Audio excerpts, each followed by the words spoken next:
Episode 1 Vaishali में नगर वधू का चुनाव। पूरा वैशाली नगर आज दुल्हन की तरह सजा हुआ था। एक खास उत्सव की तैयारी चल रही थी। वैशाली की नगर वधू चुनने का उत्सव। एक से बढ़कर एक खूबसूरत लड़कियां आई हुई थीं। सभी गलियां और राजमहल पूरे भारतवर्ष से मंगाए गए महंगे फूलों की सुगंध से महक रहे थे। चारों तरफ खुशी का माहौल था। पूरे नगर में ढोल नगाड़े बज रहे थे, जिसकी आवाज दूर दूर तक सुनाई दे रही थी। सबके मन में एक सवाल था, कौन सी अप्सरा बनेगी वैशाली की नगर वधू? 500 वर्ष पूर्व भारत जहां छोटे छोटे राज्यों में बंटा हुआ था और उसमें अलग अलग राजाओं का राजपाट चलता था, वहीं बिहार के वैशाली नगर में राजा और मंत्रियों का चुनाव खुद जनता द्वारा किया जाता था। ये वो समय था जब पूरे भारत में मगध साम्राज्य तेजी से फैल रहा था, लेकिन वैशाली अभी उनके हाथों से बहुत दूर था। उसी वैशाली नगर में एक छोटे से घर में एक 16 साल की लड़की आम्रपाली भी अपने छोटे से घर में बैठकर तैयार हो रही थी। ढोल की आवाज सुनते ही उसका पूरा शरीर रोमांच से थिरक उठा, लेकिन उसका मन एक अजीब कश्मकश में था। कुछ गलत तो नहीं करने जा रही हूं मैं? ये नहीं किया मैंने तो मेरे गुरु का अपमान हो जाएगा सबके सामने, और अगर किया तो मां को दिया वचन टूट जाएगा। हे महादेव, अगर कोई वोटी या पैसा राय की भूल हुई तो आप संभाल लेना। हिम्मत बांधते हुए आम्रपाली ने खुद से कहा। अपने लंबे सुंदर घने बालों पे फूल लगाने के बाद जैसे ही उसने काजल लगाने के लिए आईने में देखा, उसके हिरणी जैसे तीखे नैन आईने में चमक उठे। उसने पास ही पड़े घुंघरुओं को उठाकर उन्हें पहना ही था कि तभी गुस्से में तमतमाते हुए उसके पिता महान मन उसके कमरे में आए। आम्रपाली उन्हें देख चौंक गई। उसने हैरान होकर उनसे पूछा, पिताजी, आप युद्ध से वापस आ गए? महान मन उसके सामने कृतज्ञता है। दही कौवे वैट है साय। उनकी आंखों से अंगारे बरस रहे थे। उन्होंने गुस्से में कहा, हाँ, आ गया हूं मैं वापस, और अब तुम कहीं नहीं जाओगी। इतना कहकर महानमन ने जोर से बाहर से दरवाजा बंद कर उस पर ताला लगा दिया। इससे पहले कि आम्रपाली कुछ कह पाती या विरोध कर पाती, वो कमरे में कैद हो चुकी थी। वो दरवाजे को जोर जोर से पीटते हुए अपने पिता से विनती करने लगी, पिताजी, दरवाजा खोल दीजिए, दीजिए, मुझे जाने दीजिए। ये दरवाजा नहीं खुलेगा आम्रपाली। तुम मेरे साथ इतना बड़ा धोखा करोगी, मैंने कभी सोचा भी नहीं था। महान मन ने अपनी बेटी को पहले ऐसे कभी नहीं डांटा था। आम्रपाली ने रोते हुए कहा, पिताजी, आपको मुझे जो सजा देनी है बाद में दे देना, लेकिन अभी मेरा राजमहल पहुंचना बहुत जरूरी है। मुझे नृत्य उत्सव में भाग लेना ही होगा। जब तक उत्सव खत्म नहीं हो जाता, ये दरवाजा नहीं खुलेगा और ना ही तुम नृत्य उत्सव में भाग लोगी। महान मन आम्रपाली की जिद के आगे झुकने वाले नहीं थे। पिताजी, मेरा विश्वास कीजिए, मेरा नृत्य प्रतियोगिता में भाग लेने का कोई मन नहीं है, लेकिन मैं आज मजबूर हूं।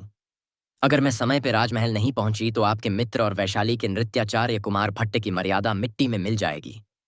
मुझे बस अभी अभी पता चला है कि उन्होंने अपनी जिस शिष्य को इस प्रतियोगिता के लिए वर्षों से तैयार किया था, वो अचानक ही गायब हो गई है। आम्रपाली ने महान मन को मनाने की बहुत कोशिश की, लेकिन महान मन उसकी नहीं सुनने वाले थे। वो गायब है तो क्या तुम नाचोगी भरी सभा में? जानती भी हो क्या होगा उसका नतीजा? इसके बाद महानमन अपनी बेटी का जवाब सुनने भी नहीं रुके, क्योंकि वो जानते थे कि अगर वैशाली नगर के लोगों की नजर आम्रपाली पर पड़ी तो वो हो जाएगा जिससे बचपन से ही महानमन ने अपनी बेटी को बचाने की कोशिश की थी। महानमन बहुत क्रोध में थे। उन्होंने आम्रपाली की एक ना सुनी और वहां से चले गए। आम के बगीचे में पहुंच उन्होंने जैसे ही एक आम के पेड़ पर झूला देखा, उनकी आंखों से आंसू बहने लगे। खुद को कोसते हुए वो बोले, इसी बगीचे में तुम्हारा जन्म हुआ था मेरी बच्ची।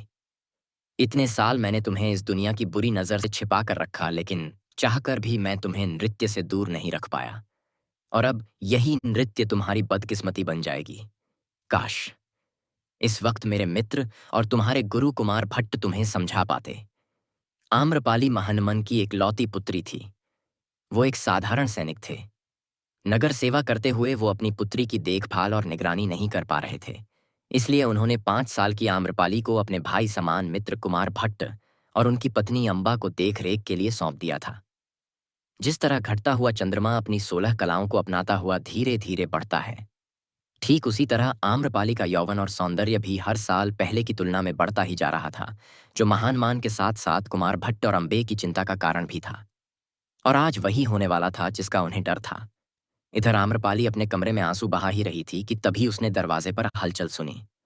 उसने मन में सोचा, मैं जानती थी पिताजी अपना फैसला बदल देंगे। आखिर ये उनके मित्र के सम्मान का सवाल है। तभी दरवाजा खुला और आम्रपाली के चेहरे पर हैरानी थी। हर्षदेव, तुम? आम्रपाली ने पूछा। हर्षदेव आम्रपाली के बचपन का मित्र था। उसका चेहरा एकदम लाल था। वो हड़बड़ाते हुए बोला, हाँ, अब जल्दी चलो, इससे पहले तुम्हारे पिता यहाँ आ जाए। आम्रपाली ने एक बार अपने छोटे से घर को देखा। बचपन से बस यही उसकी दुनिया थी। आज पहली बार वो अपनी इस दुनिया को छोड़कर बाहर निकल रही थी। ये देख उसकी आंखें भर आईं। उसने हर्षदेव की तरफ देखकर पूछा, मैं पिताजी को धोखा तो नहीं दे रही ना हर्षदेव? हर्षदेव ने उसे हिम्मत बंधाते हुए कहा, कैसा धोखा? अपने गुरु और पिता के सम्मान की रक्षा करना ही एक बेटी का कर्तव्य है। सर पे घूंघट डाले आम्रपाली और हर्षदेव तेज कदमों से भागते हुए वैशाली नगर के बाजार से गुजर रहे थे कि तभी आम्रपाली का घूंघट सरक कर जमीन पर गिर गया। आम्रपाली ने रुककर वो दुपट्टा उठाने की कोशिश तो उसे लगा मानो 100 जोधती आंखें उसे घूर रही हुआ। इतनी सुंदर लड़की कौन है ये? क्या ये वैशाली की रहने वाली है? आश्चर्य से आम्रपाली को देखते हुए एक आदमी ने दूसरे से पूछा। ये सुन दूसरे ने जवाब दिया, नहीं, इसे पहले तो कभी वैशाली में नहीं देखा। जरूर ये कोई नृत्यांगना है जो उत्सव में भाग लेने आई है। गजब का सौंदर्य है इसका। स्वर्ग लोक की अप्सरा लगती है। इसे प्रतियोगिता तक पहुंचने ही नहीं दूंगा, ये मेरी वधू बनेगी। ये सुनते ही दूसरे आदमी ने अपनी तलवार निकाल ली। ये तुम्हारे नहीं, मेरे घर जाएगी। मुझे रोकने की कोशिश मत करना, वरना चीर डालूंगा। इससे पहले कि आम्रपाली और हर्षदेव कुछ समझ पाते, उस बाजार में ऐसी 50 तलवारें उठ गईं और लोग आम्रपाली को अपने अपने घर ले जाने के लिए लड़ने लगे। इसी इसी चीज से महानमन और उनके मित्र कुमार भट्ट आम्रपाली को बचपन से बचाना चाहते थे। वैशाली नगर में सुंदर लड़की को अपने घर की वधू बनाने के लिए लोग आपस में लड़ मरते थे और इसीलिए बनी थी वैशाली में नगर वधू की प्रथा, ताकि नगर की सबसे सुंदर लड़की किसी एक की नहीं बल्कि पूरे नगर की वधू बन जाए। आम्रपाली भी नगर वधू के लिए होने वाली नृत्य प्रतियोगिता में भाग लेने जा रही थी, लेकिन वो इस बात से अनजान थी कि आखिर नगर वधू की प्रथा बनी क्यों थी। फिलहाल वो और हर्षदेव वहां से निकलने की कोशिश कर रहे थे कि तभी वैशाली राजमहल के सैनिक ने वहां आकर आम्रपाली और हर्षदेव को लड़ने वालों की कैद से आजाद कराया। प्रमुख सैनिक ने आम्रपाली से पूछा, कौन हो तुम? मैं आम्रपाली हूं, कुमार भट्ट की पुत्री, और मेरा इस वक्त राजमहल पहुंचना बहुत जरूरी है। आम्रपाली ने उत्तर दिया। ठीक है, हम तुम्हें राजमहल तक ले चलते हैं, सैनिक ने आम्रपाली से कहा, और वो आम्रपाली और हर्षदेव को सुरक्षित राजमहल तक लेकर गए। आम्रपाली और हर्षदेव इस बात से अनजान थे कि कोई है जो छुप छुप कर उन दोनों की हर हरकत पर नजर रखे हुए हैं। चेहरे पर नकाब लिए हुए वो इंसान कोने में छुप गया था। इसी लड़की आम्रपाली को बनना पड़ेगा वैशाली की अगली नगर वधू, और फिर ये वैशाली नगर भी मेरे कब्जे में होगा। अपने चेहरे का नकाब हटाते हुए उस व्यक्ति ने अट्टहास किया। हाँ हाँ हाँ।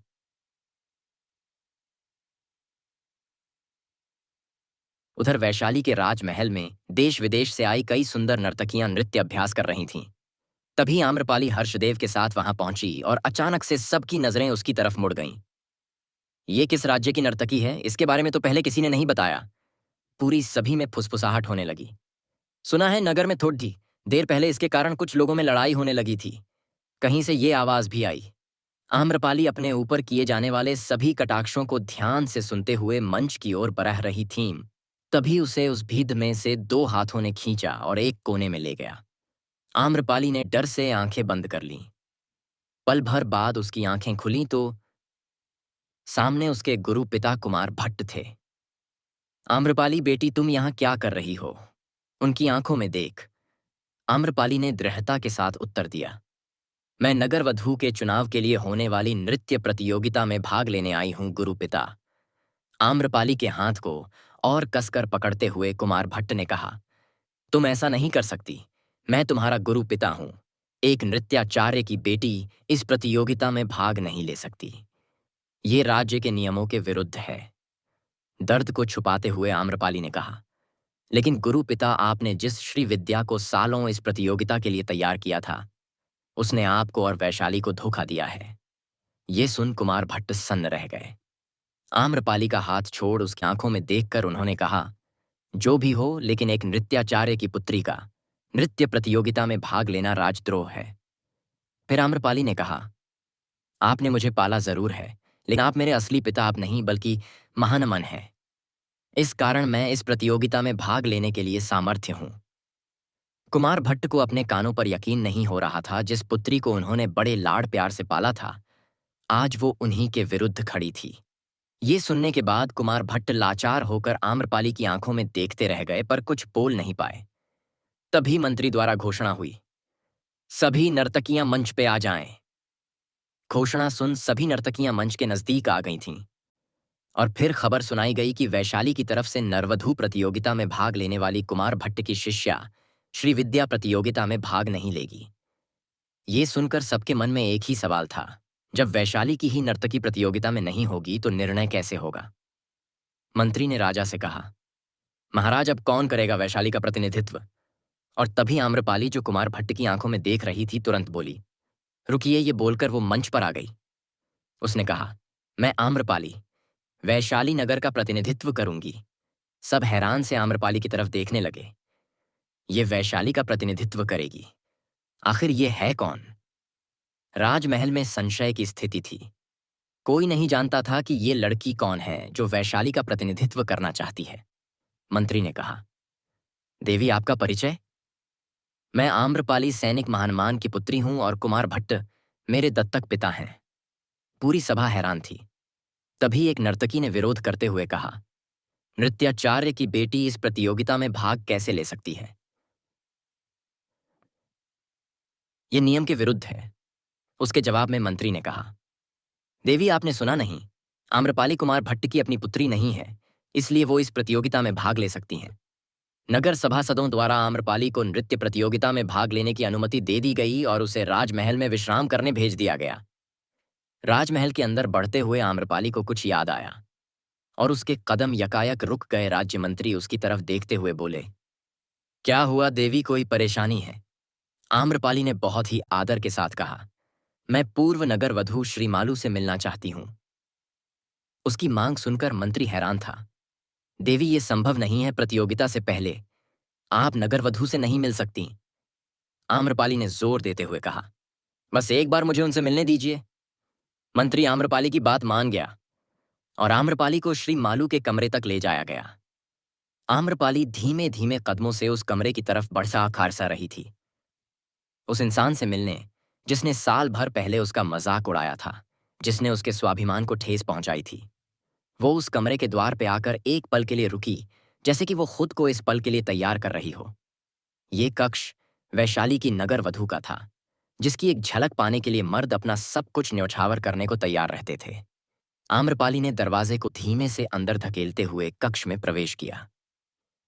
सामने वैशाली नगर की सबसे खूबसूरत, सबके दिलों को जीतने वाली अप्रतिम सुंदरता की प्रतिमा वैशाली की नगर वधू श्रीमालू बैठी थी।